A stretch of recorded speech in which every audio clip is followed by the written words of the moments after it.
Hey hello all welcome back to my YouTube channel. ನಾನು ಇವತ್ತು ನಿಮ್ಮೊಟ್ಟಿಗೆ ಅಕ್ಕಿ ಸರಿ ಅಂದರೆ ರೈಸ್ ಸೆರ್ಲ್ಯಾಕ್ ರೆಸಿಪಿನ ಶೇರ್ ಮಾಡ್ಕೋತಾ ಇದ್ದೀನಿ. ಅದಕ್ಕೆ ಫಸ್ಟ್ ನಾನಿಲ್ಲಿ ಒಂದು ಬಾಣಲೆಗೆ 1 ಕಪ್ ಅಕ್ಕಿನ ತೊಗೊಂಡು ಹುರ್ಕೋತಾ ಇದ್ದೀನಿ. ನಾನು ಯೂಶ್ವಲಿ ಹೊರಗಡೆಯಿಂದ ಯಾವುದೇ ಸೆರ್ಲ್ಯಾಕ್ ಪ್ಯಾಕೆಟ್ಸ್ನ ತರಿಸಲ್ಲ. ನಾನು ಮನೆಯಲ್ಲೇ ಎಲ್ಲ ಥರದ ಪೌಡರ್ಸ್ನ ಮಾಡಿಕೊಂಡು ಪಾಡ್ರೇಜ್ ಮಾಡಿ ತಿನ್ಸೋಕ್ಕೆ ಪ್ರಿಫರ್ ಮಾಡ್ತೀನಿ. ನಾನಿಲ್ಲಿ ಅಕ್ಕಿ ಹುರ್ಕೋಬೇಕಾದ್ರೇ ಒಂದು ಕೈ ಹಿಡಿಯಷ್ಟು ಬಾದಾಮನ್ನ ಆ್ಯಡ್ ಮಾಡಿಕೊಂಡೆ. ಸೊ ಈ ಬಾದಾಮನ್ನು ಅಷ್ಟೇ ಅಕ್ಕಿ ಜೊತೆಗೆ ಹುರ್ಕೊಂಡು ಮಿಕ್ಸಿ ಜಾರ್ಗೆ ಹಾಕಿ ಈ ರೀತಿ ನುಣ್ಣಗೆ ಪೌಡ್ರ್ ಮಾಡ್ಕೋಬೇಕು. ಇದನ್ನು ಯಾವುದಾದ್ರೂ ನೀವು ಏರ್ ಟೈಟ್ ಕಂಟೈನರಲ್ಲಿ ಸ್ಟೋರ್ ಮಾಡಿ ಇಟ್ಕೋಬೋದು. ನಾನು ಫ್ರೀಕ್ವೆಂಟಾಗಿ ಈ ಪೌಡರ್ಸ್ನ ಪ್ರಿಪೇರ್ ಮಾಡ್ಕೋತಾ ಇರ್ತೀನಿ. ಸೊ ಹಾಗಾಗಿ ಇಲ್ಲಿ ಕಮ್ಮಿ ಕ್ವಾಂಟಿಟಿನ ನಾನು ಪ್ರಿಪೇರ್ ಮಾಡಿ ಇಟ್ಕೊಂಡಿದ್ದೀನಿ. ನೀವು ನೋಡ್ತಿರ್ಬೋದು ನಾನು ಹೇಗೆ ಇಲ್ಲಿ ಸ್ಟೋರ್ ಮಾಡಿ ಇಟ್ಕೊಂಡಿದ್ದೀನಿ ಅಂತ. ಒಂದು ಬಾಕ್ಸಲ್ಲಿ 1 ಸ್ಪೂನ್ ಅಂದರೆ ಮೆಷರಿಂಗ್ ಕಪ್ನ ಹಾಕಿ ಇಟ್ಕೊಂಡಿದ್ದೀನಿ.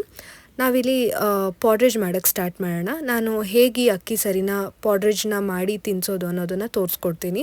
ಫಸ್ಟ್ ಇಲ್ಲಿ ಒಂದು ಬಾಣಲೆಗೆ 1/4 ಕಪ್ನಷ್ಟು ನೀರನ್ನ ಆ್ಯಡ್ ಮಾಡ್ಕೋತಾ ಇದ್ದೀನಿ.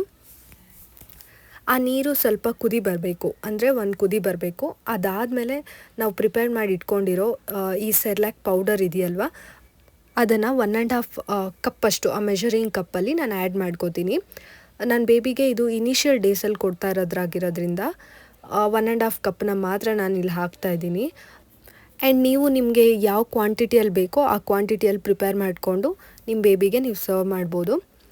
ನೀವು ನೋಡ್ತಿರ್ಬೋದು ಇಲ್ಲಿ ನಾನು ಆ ಬಾಯ್ಲಿಂಗ್ ವಾಟರ್ಗೆ 1.5 ಕಪ್ಪಷ್ಟು ಸೆರ್ಲ್ಯಾಕ್ ಪೌಡರ್ನ ಆ್ಯಡ್ ಮಾಡಿಕೊಂಡು ನೀವು ಕಂಟಿನ್ಯೂಸ್ ಆಗಿ ಅದನ್ನು ಸ್ಟಿರ್ ಮಾಡ್ತಾನೆ ಇರಬೇಕು, ಬಿಕಾಸ್ ಗಂಟು ಕಟ್ಟುತ್ತೆ. ಹಾಗಾಗಿ ನೆಕ್ಸ್ಟ್ ಇಲ್ಲಿ ನಾನು ಲಾಸ್ಟ್ ವೀಡಿಯೋದಲ್ಲಿ ಹೇಳಿದ್ನಲ್ಲ, ನಾನು ಪೆಪ್ಪರ್ ಪೌಡರ್ನ ಮನೆಯಲ್ಲೇ ಪ್ರಿಪೇರ್ ಮಾಡಿ ಇಟ್ಕೊಂಡಿದ್ದೀನಿ ಅಂತ. ಆ ಪೆಪ್ಪರ್ ಪೌಡರ್ನ ಒಂದು ಚಿಟಿಕೆ ಅಷ್ಟು ಮಾತ್ರ ಆ್ಯಡ್ ಮಾಡ್ತಾ ಇದ್ದೀನಿ. ಆ್ಯಂಡ್ ಸಾಲ್ಟ್ನ ದಯವಿಟ್ಟು ಆ್ಯಡ್ ಮಾಡೋಕ್ಕೆ ಹೋಗಬೇಡಿ. ಅಪ್ ಟು 1 ಇಯರ್ ನಾವು ಸಾಲ್ಟ್ನ ಕೊಡಬಾರ್ದು ಮಕ್ಕಳಿಗೆ.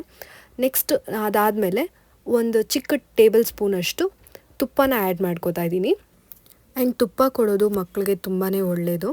ನೀವು ನೋಡ್ತಿರ್ಬೋದು ಸ್ಟಾರ್ಟಿಂಗಲ್ಲಿ ಎಷ್ಟು ತೆಳ್ಳಗೆ ಕಾಣಿಸ್ತಿತ್ತು ಅಂತ. ಇದು ಕುದೀತಾ ನಾವು ಇದನ್ನೆಲ್ಲ ಆ್ಯಡ್ ಮಾಡೋ ಅಷ್ಟರಲ್ಲಿ ಅದು ಸ್ವಲ್ಪ ಗಟ್ಟಿ ಆಗೋಕ್ಕೆ ಸ್ಟಾರ್ಟ್ ಆಗುತ್ತೆ. ಸೊ ಆಲ್ಮೋಸ್ಟ್ ಆಲ್ ಇದು ರೆಡಿ ಆದಂಗೆ ಸರಿ.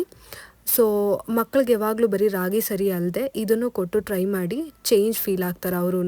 ನಾನು ನನ್ನ ಬೇಬಿಗೆ ಮಾರ್ನಿಂಗ್ ರೈಸ್ ಸರಿ, ಆಫ್ಟರ್ನೂನ್ ರಾಗಿ ಸರಿ ಆ್ಯಂಡ್ ನೈಟ್ ರಾಗಿ ಸರಿನ ಕೊಡ್ತೀನಿ. ನೋಡಿದ್ರಲ್ವ ಎಷ್ಟು ಈಸಿಯಾಗಿ ನಾವು ಅಕ್ಕಿ ಸರಿನ ಪ್ರಿಪೇರ್ ಮಾಡ್ಕೋಬೋದು ಅಂತ. ಇದು ಸ್ವಲ್ಪ ತಣ್ಣಗಾದಮೇಲೆ ನಾವು ಬೇಬಿಗೆ ಸರ್ವ್ ಮಾಡ್ಬೋದು. ಇಷ್ಟೇ, ತುಂಬ ಈಸಿ ಅಕ್ಕಿ ಸರಿ ಮಾಡ್ಕೊಳ್ಳೋದು. ಸೊ ನಿಮಗೆ ಈ ವಿಡಿಯೋ ಇಷ್ಟ ಆದರೆ ದಯವಿಟ್ಟು ಒಂದು ಲೈಕ್ ಮಾಡಿ ಆ್ಯಂಡ್ ನನ್ನ ಚಾನಲ್ಗೆ ಸಬ್ಸ್ಕ್ರೈಬ್ ಮಾಡ್ಕೊಳ್ಳೋದನ್ನು ಮರಿಬೇಡಿ. Thanks for watching. ಬಾಯ್.